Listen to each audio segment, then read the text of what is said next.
Address the skills.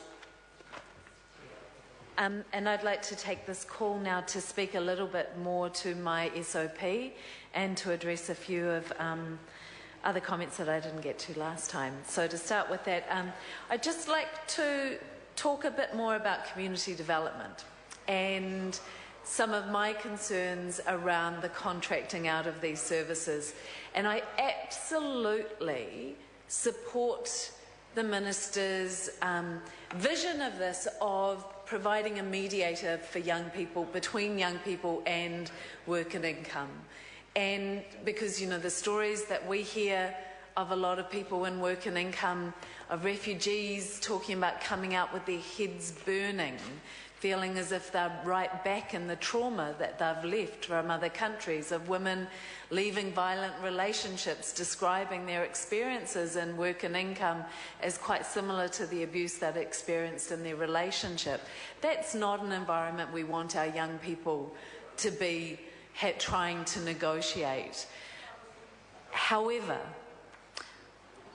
the alternative of having community organisations provide this service is undermining the essential role of NGOs and community organisations, which is to look at what community need is and to develop responses to help from that community base.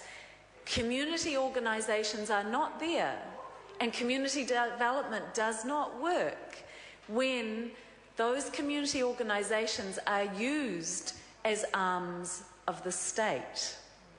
That fundamentally changes our democratic system and our ways of working.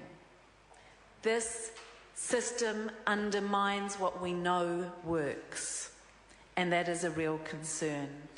I also have, I would just, you know, I absolutely acknowledge the Minister's intent and that sense of helping and being alongside young people. I do find that it has felt like that sometimes.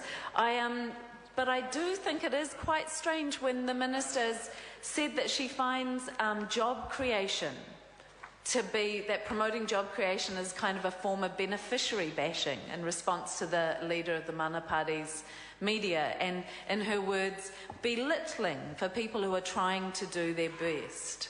So to me, that's a really strange world when job creation is seen as belittling, but taking over control of somebody's finances isn't. That's a pretty strange world to me, and I'm sure the young people in Aotearoa wouldn't agree with the Minister. So now to talk a little bit more to my SOP for the training incentive allowance, and again, I'm disappointed, to be honest, that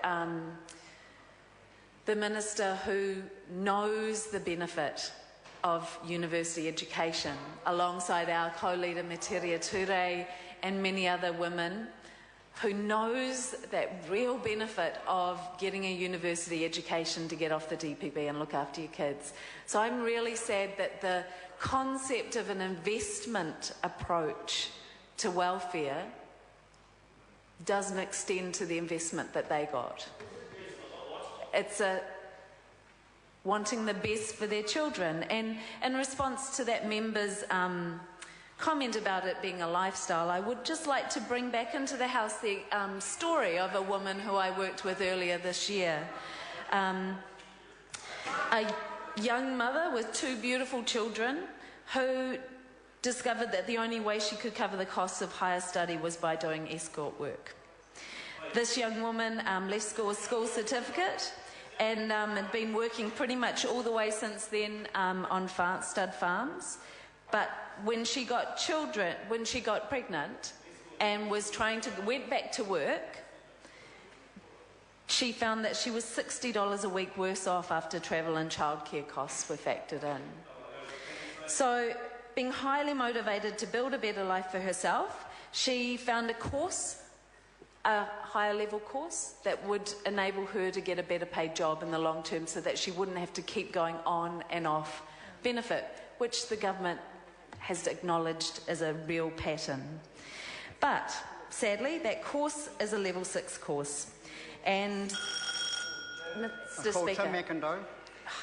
I move that the question be now put. Call Jacinda Ardern. Thank you, Mr. Chair. I'm pleased to be able to take another call because I did want to get into some substantive remarks in SOP, in particular around the payment card, which is set out in Part 1 of this bill. I do want to acknowledge that the Minister talked